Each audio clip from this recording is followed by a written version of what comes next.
Pumpkin grabbers thwarted by donut manager. In the spirit of Halloween, I will share an incident that happened to me last October. It was 10 a.m. on a weekday, and I had the day off, so I decided to go to the grocery store and get some pumpkins to carve. Did my shopping with no problems. Didn't notice anything off, since it was earlier in the day, and the other shoppers were elderly. I bought 3 large pumpkins and had them in a cart to put in the trunk of my car. As I was putting the first pumpkin in my trunk, holding it with one arm, opening the trunk with the other, and my back to the parking lot, I feel someone pulling the pumpkin out of my arm backwards. I spun around and threw that pumpkin in the process to see 2 men directly behind me. I'm a very small female, so I immediately felt endangered. The one man who I assumed was the man who first grabbed at me made an attempt to scream at me in a language I didn't understand, and grab at me again. I pushed the cart with the remaining pumpkins at the 2 men and got in my car to lock the doors and drive away. The 2 men got into a white brand new Dodge Charger with sand plates and sped out the parking lot after me. The street we both pulled up on was a busy 4-lane, 25-mile-per-hour business district. You can't safely speed. That didn't matter to the Dodge Charger, who weaved in and out of traffic to try and run me off the road. The driving was so erratic that another driver attempted to box the Charger in. Didn't matter much, they went into incoming traffic anyways. Meanwhile, I threw my left turn signal on and made a quick right into a coffee and donut chain I regularly frequent. Next to this coffee chain is a pizza chain not yet open. I noticed that the Charger had pulled into this pizza chain and was waiting for me to pull out the coffee chain parking lot. I frantically told the employee what was going on through the drive-thru while I ordered a snack. I was there and didn't want to pull out yet. This coffee chain knows me well, and on this day, the manager went above and beyond the call of duty. She called the police, who told her to have me pull around to the window. She did, knowing I would be in full view of the Charger, so she came outside to stand between us with the biggest rolling pin I've ever seen in my whole entire life. She stared those men down like my own mother would have. The cops came and took statements. The Charger was still there and searched. One officer told me they pulled tarp and rope from the trunk and are treating this as a trafficking attempt. Both men refused to answer any questions and were arrested. I don't know for sure what their intent was, but I live in a sanctuary city with mostly people from Nepal or Bhutan and have never had a scary issue. I love my neighborhood, but I did not recognize these men or their car frequenting the neighborhood. That day, I brought everyone working that coffee chain a gift certificate for a massage as a thank you for protecting me. And I still tip them every morning extra a year later. So, pumpkin grabbing dudes in a white Dodge Charger, let's not meet.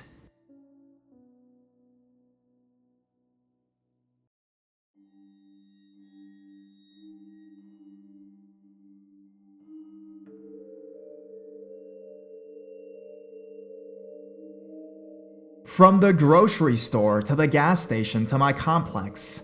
My husband works opposite shifts than me, so we always end up doing errands separately. My errand that afternoon was to pick up the groceries.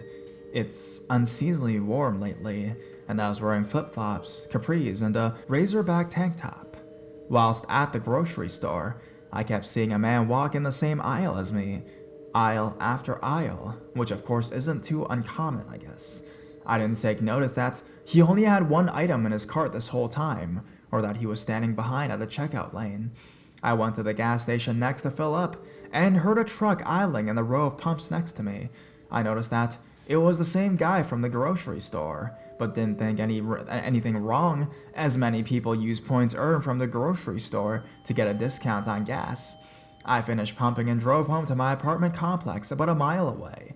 As I was getting the groceries out of the trunk, I felt a presence near and saw it was the same man. Now, I got a better look at him, and I couldn't even see his truck in the parking lot. He walked closer, and I asked if he needed something. He nodded his head and just said, "Just you. I saw you at the store and knew I had to follow you home. I had to know where you lived. I just need to touch your boobs." Of course, at this moment, I was right outside of my apartment and knew going into it would be a mistake. I saw my next-door neighbor's car was there. The neighbor is actually my husband's friend. I slipped my phone from my purse to my hand and told the man, "You're being very inappropriate and need to leave me alone." He shook his head and said, I don't think you understand that I need to do this. At that moment, he reached for me and I dropped my groceries on the ground and ran away. I immediately called my neighbor and he told me to meet him on the lawn, out by the complex's office. I stood under a tree, waiting for him, and saw the guy drive by slowly in a blue pickup truck. Unfortunately, I was too shaken up to look at the license plate. When my neighbor got to me, he walked me back to my car, and we saw all the groceries were gone.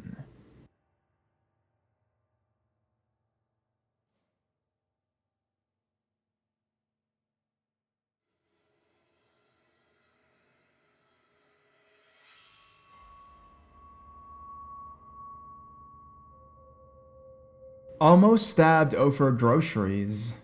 When my mom divorced my stepdad, we had to move out of the house I grew up in and into some income-based housing in the city. This was during the summer before my first year of college, and I worked at a nearby gas station to make money to take me to school. I had worked there in high school too, and it was a roughish part of town that got a lot of low-income and homeless people cashing in change for beer. I think this made me a little unfazed of sketchy people. During the first week after moving in, I went to make myself some SpaghettiOs for lunch, but realized we didn't have a can opener since we moved. I figured one of my neighbors might let me borrow one, and left my apartment to find out. Towards the front of my building, there was a dude sitting on his patio in a lawn chair drinking a beer. I greeted him, told him we had just moved in, and asked if I could borrow a can opener. He seemed really friendly if sketchy, and excited to help. But he also kept making weird comments about a son he had that was my age, and how cute we would be together. He insisted I meet his son, and tried to get me to come inside to meet him, and get the can opener. Of course, I was naive, not stupid, but I really wanted my food, so I agreed to wait at the door and say hello while he grabbed the can opener for me. It was kind of weird, but I met his kid, borrowed the opener, and life went on. Except now they knew me. I had to walk by their apartment to get into mine, and they were always sitting out there, drinking, smoking, and yelling, and they often greeted me. I was polite but not warm to them. We knew each other. One day, my boyfriend at the time and I bought a bunch of groceries to make dinner. Everything was in a paper grocery bags, so my boyfriend put them in a box he had in his trunk to help get everything in one trip. As we got out of the car, I heard my sketchy acquaintances yelling, but they did that often, and when I glanced, I noticed there was a young child riding a bike in the road in front of their place. I assumed he was yelling at the kid to get out of the road and paid no attention. As my boyfriend Tyler and I crossed the parking lot and started walking towards my apartment, suddenly, the dude came running at us. He was yelling about us coming into his turf and paying tribute. I didn't even notice the knife until he held it to Tyler's face. He seemed to think we owed him money, and he was pissed about our groceries for some reason. He kept threatening to cut us up and send a message. Luckily, Tyler was super level-headed and just kept talking calmly to him. Tyler kept explaining, "It's just groceries, man. We didn't want any trouble. I don't know what you're talking about." The guy was just getting more and more angry at this, and he kept getting louder and gesturing with a knife to make his point. Tyler was holding the box with both hands, so he couldn't defend himself. I was completely frozen and sure we were going to die. In all, this probably went on for 3 to 5 minutes, but it seemed like forever. Finally, another neighbor came out on his porch and yelled at the guy, "Cut that shit out, man. I got kids and shit. Those are kids, man. Chill the fuck out." The guy did not put his knife down, but the yelling between them did call the guy's kids. They ran out and grabbed him and pulled him back into the house. They shouted at us to get away from him, and that they didn't want any trouble, and their dad didn't mean anything. Meanwhile, he's fighting them to come stab us and yelling about how he was going to get us, and that we better have his money. As soon as the knife was a safe distance from Tyler's chest and stomach area, we ran to my apartment and immediately called my mom, who called the police and rushed home from work. The police came and took statements. Apparently, this guy had a record of dealing drugs and other crimes. They told us that maybe the guy thought we were selling on his turf. Box full of groceries equals meth supplies? Anyways, they arrested him. My mom was outside her house talking to the cops. When they pulled this guy out of his house, his kids were screaming and following the cops, and they all saw my mom. The kids started screaming at her, telling her she was a fucking uppity cunt, and threatened to beat the shit out of her. My mom doesn't take shit from anyone, so she was very classily yelling back that she would kill any motherfucker that threatened her kid and calling them white trash junkie welfare rats. The cops were trying to intervene and disperse everyone to their apartments. As they pulled the guy away towards the cop car, he screamed at my mom, "I'm gonna have my people visit you real soon. You think you're tough? Let's see you kill the motherfuckers I sent through your window for you and your little girl. Sleep tight, bitch. They coming for ya. I know people." And they put him in the cop car and everything was quiet. Tyler went home, and we didn't see each other very many times after that. I later learned he was involved in some sketchy stuff, so maybe they did know each other or have some beef, somehow. I'm still thankful for the way he handled everything, though. We got a restraining order and never saw the family again, which is pretty weird considering how close we all lived. I was really freaked out for about a month or so, worried that people were going to break into our house and rape and kill us. Then one day he came into my work while I was on counter. My coworkers knew about the incident, so when I told them that's him, they let me go hide. I was working at a grocery store, by the way. I thought he had come in for me, but he just bought a beer and some cigarettes. As he left, I moved and he saw me, but he didn't know who I was. He didn't recognize me at all. I'm not even sure if you even remember the near stabbing. It was surprisingly comforting. I went off to college and the family was evicted for too many police responses to their area. He later went to jail for unrelated charges.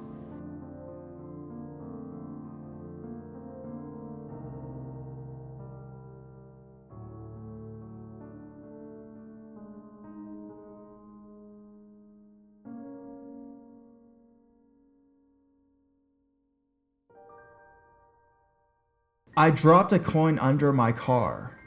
I've been lurking the subreddit for quite some time, and with all the stories about possible pedophile and kidnapper encounters, I remembered something that happened some time ago, when I was about 9 years old. After going shopping with my mom and dad, we were packing our groceries in the back of our car when a guy who looked old, I just remember that he looked old, called us over and said something along the lines of, "Excuse me, mister, I dropped a coin under my car, and I was wondering if your boy could help me retrieve it." Apparently, the coin was under the passenger seat part of the car, and the car doors were open. You don't have to be a genius to see that it looked shady as fuck. I was stupidly ready to go there and help an old folk who needed help, but suddenly, my dad put his hand on my chest and said, "No, I'll help." My dad then kneeled and retrieved the coin and gave it to the old man. I then realized that something wasn't right, since my dad has back problems and he himself often asked me to reach stuff up for him. My dad then told me that it looked very shady, and that it looked like he wanted to kidnap me. It made sense, because they asked for me, just me, instead of my father, and they had no idea about his back problem.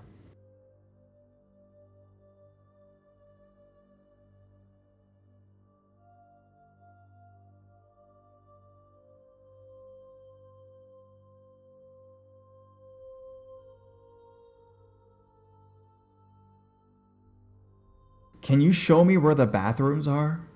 Bear with me. This is my first time typing this out. I know it's not as creepy as some of the stories on here, but it still gives me the heebie-jeebies to think about it. Most of what I can remember of the day outside of this encounter was pleasant, normal, and completely ordinary. I was a student who had just moved about 4 hours away from my hometown, finally on my own and ready for college. After a long day of unpacking and saying goodbye to my father, I had a home, my cat, and a great mindset, and had decided to enjoy my new freedom by going to the grocery store and filling my brand new fridge and cupboards with all the food that I had a craving for, as many newly fledgling adults often do. It was getting pretty late, but our closest food store was open 24/7, and I had a little energy to spare, so I just went ahead and decided to get it done. Fast forward, I'm in the middle of browsing, pushing my cart, minding my own business, and at this point, I've managed to gather all my dry items. All that's left is slowly walking through the freezer aisle and picking out the frozen pizzas and Eggos and other microwavable things that make for quick meals when you're in a time crunch or just want something easy. The store is pretty quiet now, too late for many people to be out, too early for the overnight shift to be in the full swing of things. Psst, hey, psst, hey, hey. The voice was so quiet and even alone. Halfway down a freezer aisle. I didn't recognize I was being addressed at first. I opened a door, selected one meal or another, and dropped in my cart when I heard it again. Hey, hello, can I ask you something? Looking up, I was greeted by what I assumed was another shopper, standing at the end of the aisle. He was dressed in a camel shirt and overalls, both of which were very dirty, and looked to be about mid-30s or so. He had a nervous sort of demeanor, and though I was in the middle of a capital city, I was freshly moved off our family's farm, and the clothing didn't faze him. Hi, sure, what do you need? He shuffled forward in a really awkward way, and I smiled and said, sure. I've never been creeped on in my life, and may have been slightly naive, considering I was in the middle of a grocery store, but that quickly changed when he got closer. Hey, could you show me where the bathroom is? I thought it was odd because any adult in a grocery store knows you only have to look at the ceilings to find a restroom sign, so I looked up and found exactly that. I pointed at it, realizing the bathroom wasn't more than 30 feet away at the end of the aisle and around the corner. He just walked right by it, and it seemed weird to me, but I've missed my fair share of things before. Well, that sign says it's right over there. I'm sure it's at the end of the aisle. I think you just walked past it, actually. He was about 10 feet away from me now, just standing there and staring at me, in a way that made me feel very uncomfortable. I wasn't sure how else to react because I hadn't really been in a situation where I felt threatened before. Can you show me? Can you show me where it is? Was his answer, and I didn't know what else to do. I was raised in a general polite southern way, and I didn't want to seem rude, and for all I knew, he was a redneck who couldn't read, but at his age? I kind of shifted my cart and walked about 15 feet forward, still in the aisle, making sure the cart was between us, and gestured at the doors when they came into view clearly marked. He'd been less than 5 feet away from when he first tried to get my attention. They're right here. The one on the right is the men's room, I said, staring where I was while he kept moving. I thought that was going to be the end of it, so I kept looking in the freezers, but he got to the door and turned around again, as if waiting for me. Hey, I need you to show me the bathroom. Can you come show me? His voice was still really quiet and barely audible. By now, even my alarm bells were going off, and there was no one else that I could hear in our immediate vicinity. The other end of the aisle was a long way off, and I was starting to get a queasy feeling. I gestured again at the door he was standing right in front of. You're right in front of it. Deciding that was the end of the matter and turning, I began pushing my cart towards the front of the store in the opposite direction, deciding that I was going to check out and not hang around any longer. I could get the rest of my groceries another day, hopefully when the sun was still up. Hey! The guy's voice was much more forceful this time, and I glanced back. He'd come away from the door and back down the aisle a ways, which definitely made me feel extremely uneasy. I didn't answer and pushed my cart faster, but didn't run, even though I was sure my heart was going to explode. He continued to follow me down the aisle for about 10 feet, but by that time, I made it to the other end, was in views of the cash registers and the 2 cashiers on duty. I glanced back at him one more time and saw that he'd stopped and headed back towards the bathrooms again, though he was still staring at me. I spent the entire time during checkout keeping an eye out for the guy, but didn't see him at all, which I was relieved for, and informed the cashier of the encounter, but he didn't seem fazed at all, so after I paid, I left. I still kept an eye on the storefront while I was packing my car, wondering what the hell had just happened, and what that guy could have been thinking. When I put my cart away and got into my car, starting up, I started to calm down a bit, until I drove past the storefront. The guy that had talked to me had walked out, and was standing behind one of the concrete columns at the front, just peeking around it at the parking lot. When I drove past him, he wasn't carrying anything that I could see, and ducked back behind the pillar when he realized I'd seen him. Unfortunately, I got caught at a red light to get out of the lot, and while I was hoping he would not follow me, but I saw him cross the lot, get a dirty truck in my rear view. I squealed out of there, running the red. It was so late and no one was around anyways. I took the chance because at this point I was beyond spooked. I took the first turn I could into a neighborhood before he could get on the road and drive as far back into it as I could, eventually coming back to another main road that I realized I knew. Since I hadn't seen another sign of him, I made my way home, still feeling sick and on my toes the whole time, watching for any sign of any other car. Luckily, there were none. Years later, it is still one of the oddest, most unsettling encounters I've ever experienced.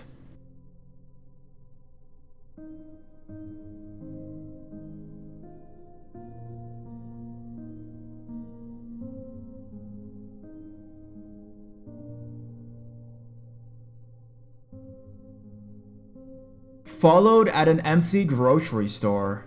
So this incident happened to me a few weeks ago. My mom saw an ad for a branded goods sale at this mall, and being a lover of branded handbags, my mom was ecstatic to go. The problem is that the mall which the sale was going to take place was a rundown mall. Almost nobody frequented it due to its hidden location, and the shops were very sparse. Anyways, since my mom wanted to check it out, I thought, what the heck, I'll go too. We brought my older brother along just in case. So once we arrived at the almost empty shopping complex, we saw that the sale at the pavilion was not set up yet. Another half an hour, said the staff.